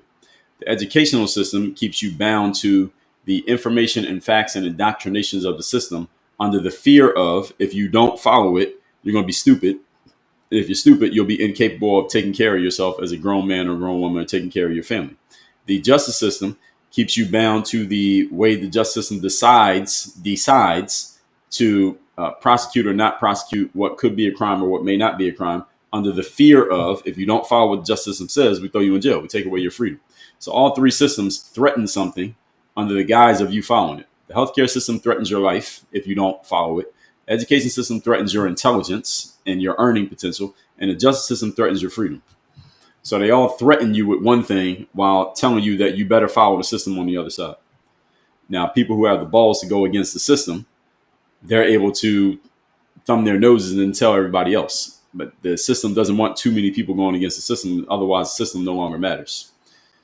So Donald Trump winning the election in 2024 after the justice system was thrown at him with its full weight, it emboldened a whole lot of people to say, okay, the justice system is not as trustworthy as we thought it was. Somebody trashing the educational system, as I often do and have done over the last 10 years, and then still being able to create success professionally causes more people to say, okay, maybe I don't have to listen to the educational system. Someone not following the rules of the healthcare system or doing what the healthcare system tells them to do was another one that I am guilty of, for lack of a better term. I'm never going that strongly against the justice system, but the healthcare system, education system, I am not a fan and not an active participant. My kids will not be going through the educational system, not the way it is currently designed. And I stay away from the healthcare system as much as possible. I do not take medicines over the counter or prescription. I don't do interventions. My children, any children I have and any children I will have will be born through home births, not in hospitals, and ideally no interventions for mothers. So when someone goes against the healthcare system and they're able to live and thrive and be healthy anyway, then that emboldens more people to not listen to the healthcare system. So the system doesn't like too many people going against the grain and living to tell the story successfully. They want more people failing when they go against the grain. And more people are afraid of losing than they are driven to succeed anyway. So this is the reason why the system's sustained despite somebody like myself and many others speaking out against the way that they are all designed to scam you. The medical system in America is a scam. And the education system is a scam. The justice system is not actually a scam. It just depends on how you play it. The medical system is a scam, period. The education system is a scam, period. The justice system, it depends. So that's the way I see it. Staying Sister said, it will take anarchy to change. That is correct. They know it. That's why they turn us against each other instead. This is also true.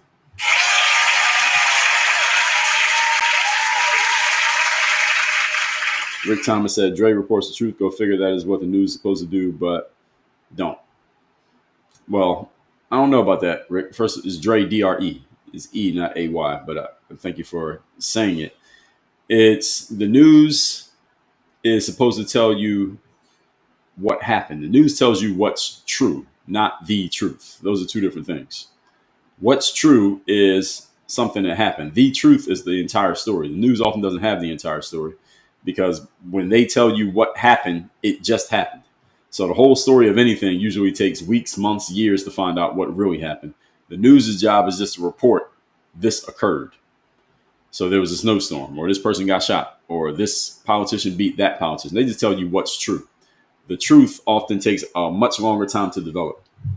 That's where you get investigative journalists. This is why you get people who write books. This is where you get long form material. This is where you get people like, I'm not saying you have to agree. You get somebody like a Candace Owens who dives deep into a story and tries to find out the whole story and unravels it over time.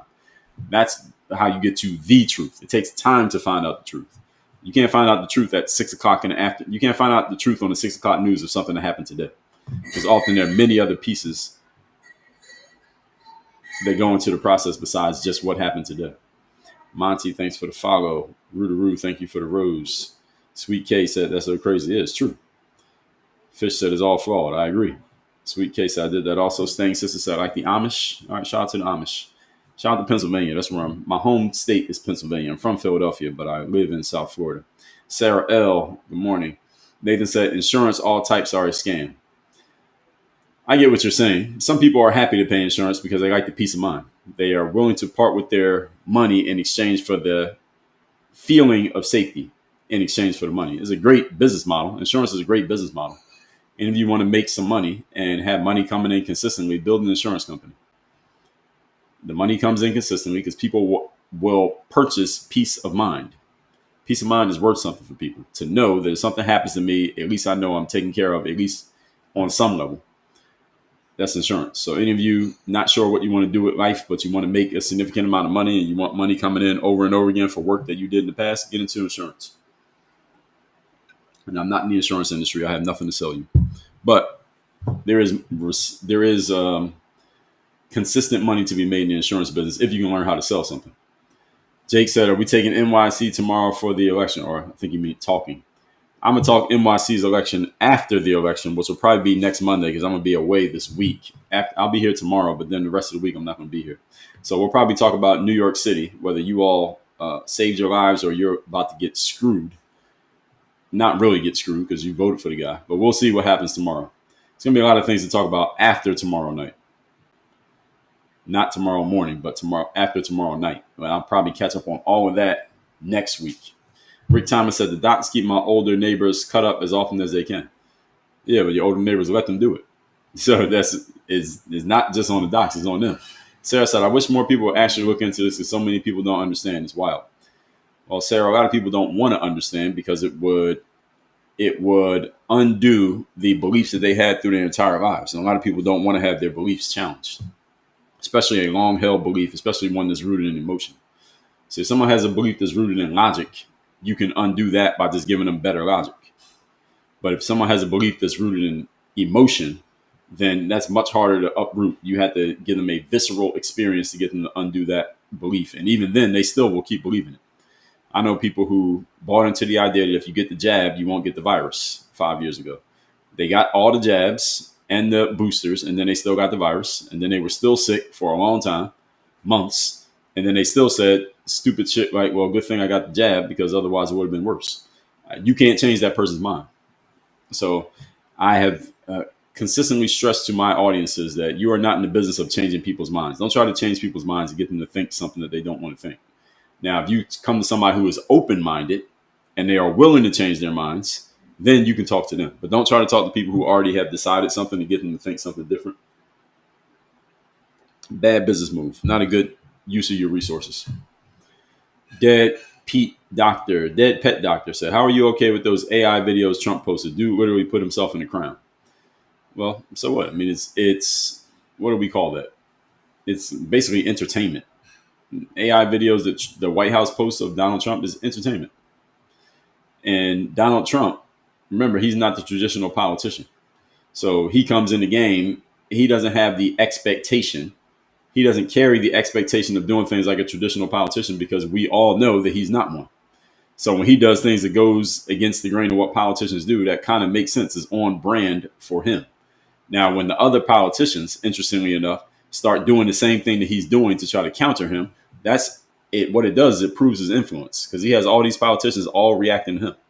Notice that every politician running for office this week, all the Democrats running for office this week, notice that they all mentioned Donald Trump in their campaigns. And they're not even running for president. They're not running against Donald Trump. They're running for mayor, governor, city council, attorney general, but they're mentioning Donald Trump. Zoran Mamdani is talking about standing up to Donald Trump. Like, dude, you're running for mayor of New York. How are you going to stand up to Donald Trump as mayor of New York?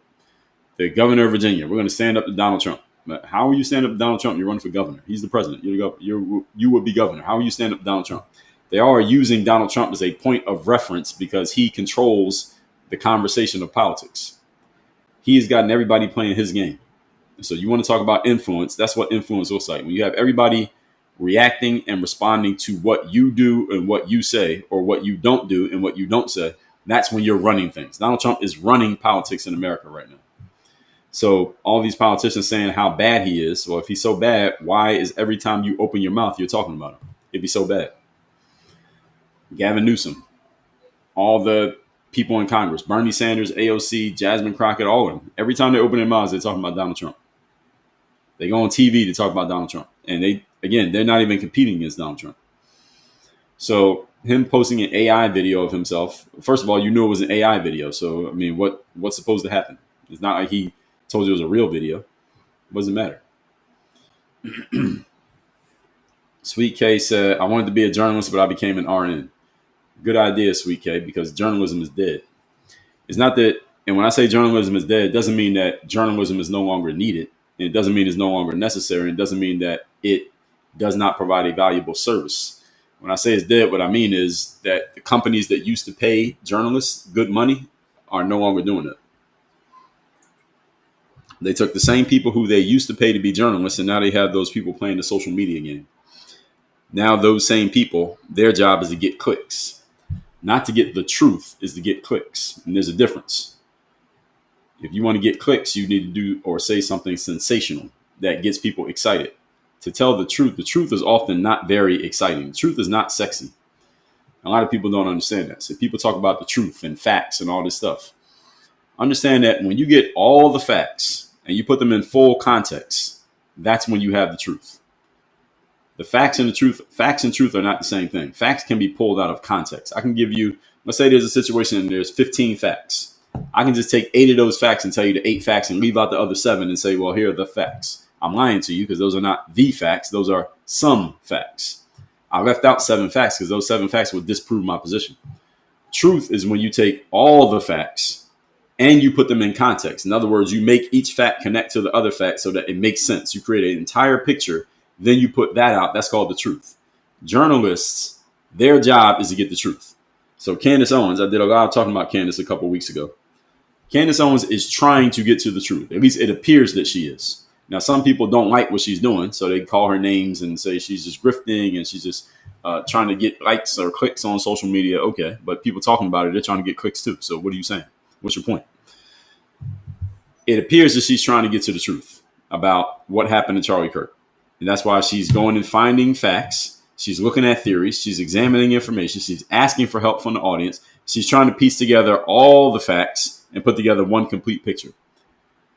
That's what a journalist does. That's the job of journalism. Now, back in the day, journalists used to do this all quietly, and they would come out with a story like once every 6 weeks telling you something, or once every few months, because it takes a long time to gather all this information. Nowadays, because of our landscape and the internet, you can play out your journalism, your investigation through the internet. So now Candace, every time she gets new information, she puts out another episode. 40 years ago, if she was doing the same thing, she would put out one piece of information with the whole story. Nowadays, she can put out a new episode every 5 episodes a week, doing the same thing that she would have been doing 40 years ago quietly. Now she can do it publicly. That's the only difference. But anyway, Sweet K, I was responding to your comment. The people who used to get paid to do that kind of work, they're not getting paid to do that anymore. What they get paid to do now is drive clicks. And to get clicks, you have to say something that gets people to open it right now. What's going to get me to open that article right now? Even though you're saying something stupid, or you're taking some comment by Donald Trump that's completely out of context, i.e. I'm going to be a dictator from day one. You never had to vote again. Or these things that they took out of context. So they're good people on both sides, and they're going to make a whole story out of that, knowing that is not the whole story. They know that this is not the whole story, but they do it anyway because their bosses say the person who gets the most clicks is the person who gets the biggest paycheck. And you got to understand that these journalists and reporters, they have bills just like you, and they got to pay their bills too. So they have to do what is going to serve them right now, which is keep my job. Because if I don't do this, I'll lose my job. And if I lose my job, how am I going to pay my bills? Again, if you lost your job, how are you going to pay your bills? So you got to give them a little bit of grace, understanding that this is the game. Now you may say, well, how are we supposed to know what the truth is if nobody is employed to actually tell the truth? This is a good question. You should be asking this question. Here's the answer. Answer is you have to do the work now. Answer for all of you is now you have to do the work to find out what's actually true. There are not people who are employed specifically to just find out the truth and tell it to you. Now you got to do it. And part of doing the work is finding people who you believe you can trust who are actually going to help interpret things for you. So finding the right people. So it's not like you got to do all the investigative journalism. So, for example, when it comes to everyday political stuff that's happening, like politics-wise news, I listen to Megyn Kelly's podcast. So I trust, at some point you have to trust something because you can't get all the information yourself. We don't have enough time or capacity to get all the information, each one of us, every day by ourselves. It's too much information. So you have to figure out who you can trust. So I listen to Megyn Kelly show. I trust that the stuff that she's saying is accurate reporting of what's happening. Now, she offers her opinion as well. You don't have to agree with her opinion, but you can, I believe you can trust that she's going to give you the accurate information or this happened. Then she goes in with her guests and they talk about it and they argue and she says what she thinks. And she has her leanings and they have their leanings. You can decipher, though. You can separate. This is what happened. Here's what I think. Two different things. Everybody has an opinion. So that's who I listen to when it comes to that subject. When it comes to longer stuff or certain stories, if I care enough, I listen to Candace Owens because I like hearing her break it down. Now, again, you don't have to like Candace Owens. You don't have to like Megyn Kelly. But you do need to have a source. And when it comes to news every day, there's 1,000 sources out there. There's so many different shows and people. So you just pick what you like. Pick your flavor. What's your cup of tea? So, Sweet K, this is a long response to your comment. You made a good decision becoming an RN instead of a journalist because there is no job for journalists anymore. If you want to be a journalist, you still can, Sweet K, but you had to go to Candace Owens, Megyn Kelly route. You had to do it independently and just build your own platform. But there's no job of actually doing real journalism anymore, unfortunately. Nathan Don said the Steelers won. All right, shout out to the Steelers. Christy said, I applaud your outlook on staying out of the system. If I know what I know now, I would have done the same. Yes, I'm not a system fan. And I'd say this as a person with a college degree. My mom has a master's degree. My sister has a master's degree. My sister's a college professor. I'm not a fan of the educational system. I'm not a system guy. That's why I'm an entrepreneur. I'm not a system guy. I know how to follow the rules very well, but I don't like following the rules. I like making my own. Andrea said, 305, Miami's my home. Now I live in Tulsa, Oklahoma. All right, shout out to the Miami residents. You went from Miami to Tulsa, Oklahoma. I'm assuming, Andrea, you did that for a husband and family. I don't think you just up and say, no, I'm in Miami. You know where I'm going to go? Tulsa, Oklahoma. Shout out to Tulsa, Oklahoma, but come on. Andrea, you tell me if I got that right. I don't think you just decided. You just looked at a map and say, you know what? I'm going to leave here and go over there. Shout out to Tulsa. No disrespect. Nathan said, you pay all that money to insurance, never have a problem. Then when you do, they don't pay. Yes, I get what you're saying. When it comes to healthcare, yes, that's the healthcare insurance. Yes, It is. Now, if it comes to like car insurance, they'll pay. If it comes to life insurance, hopefully you don't die too soon, but they'll pay. Other kinds of insurance, yes, you're right. Marky said, will AI take over insurance? It will take over the selling of insurance for the most part, yes. Fish said AI is dangerous. Depending on how you use it, you can be right. Depending on how you use it, anything's dangerous. A knife is dangerous, you use it the wrong way. But a knife is a lifesaver, you use it the right way. Gloria said, my peace of mind is over with insurance. Insurance now denied many claims, hoping you will pay. Yeah, y'all are talking about health insurance. And health insurance, you're right. And what I'm saying is, if you want to, I'm talking on the other side of the equation. You want to make money consistently, sell insurance because people will pay it every single month. I'm talking about on the sales side, folks. I'm an entrepreneur, so I tend to think about things on the selling side, not just the buying side. Nathan said, save your insurance money. When an accident, you can pay for it. And money, the price is usually cheaper. Yeah, if you just hold on to all the money you spent on insurance, you can just pay for it by out of pocket. But a lot of people don't like that, Nathan, because it doesn't give them peace of mind. You're right about it, though. You are correct. Nathan said, bathroom break was 71 seconds. Thank you for timing it. Steven said, Trump isn't the only one posting on social media. Yeah, you're right. They all started following him with the AI stuff. He still does it the most. But he got them talking about him crazy on social media before he was even on it. So, or before he was actively posting stuff. So, Steven, you're correct. Fish said Donald Trump is childish. Well, it depends on what you mean by that. What did he do? Jake said many people just accept and regurgitate what the legacy media feeds them the entire. Yes, I agree with that. That's always been true. Fish said facts, journalists is what's needed. Yes, but we won't have any. Journalism is not coming back, not the way that we knew it. Stain said many people have issues differentiating between facts and opinions. I think some people do. I think most people don't. It's just that when they hear a fact that they don't want to hear, they just find creative ways to ignore it. Nathan said, you're speaking factual truth. I love it. Well, thank you.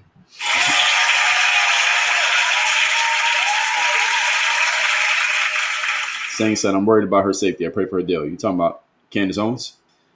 I think Candace is well protected. I think she'll be all right. Fish said, Jasmine Crockett speaking the truth. Fish, you got to be joking. Oh, I like your funny words, Magic Man. Jasmine Crockett knows how to draw attention and get a camera in front of her. She's done a good job of that, but she offers very little substance. And I think you know that. I think you just said that to get me to respond. So I responded. Brooke Martella, congrats. Lauren S. Green, thanks for the share. Same sister said, I like John Solomon. I don't know him. Lauren Green, thank you for the follow. Genghis Khan said, guess which party controlled the propaganda in the G country? Forward to America today. Surprise. Genghis Khan, that's a non sequitur. You're not that guy, pal. Trust me. You're not that guy. Okay. So this party controlled things in Germany. Now this party's in control in America. So that must mean the same thing. Really? That's one of the biggest logical reaches. I hope you didn't throw your shoulder. I hope you didn't separate your shoulder with that reach. Fish said the media is focused on one demographic. It's a plan. Fish said degrees equal debt. For a lot of people, that is correct. Stang said United Health posted record profits in the billions from government subsidies and denials of claims. Yes, I heard. I know. Y'all right. When it comes to healthcare insurance, I understand. If you say that's a scam, I'm not arguing with you. What I'm saying is go sell it. United Healthcare, as you said, Stang says they posted record billions in profits. How do they get all those profits? From selling healthcare. So that's what I'm saying. I'm saying get on the other side of the table. Stephen Albert, appreciate you. Texas Queen Mom, thanks for the heart. Gloria said, I really enjoyed listening to you. Thank you. You're welcome.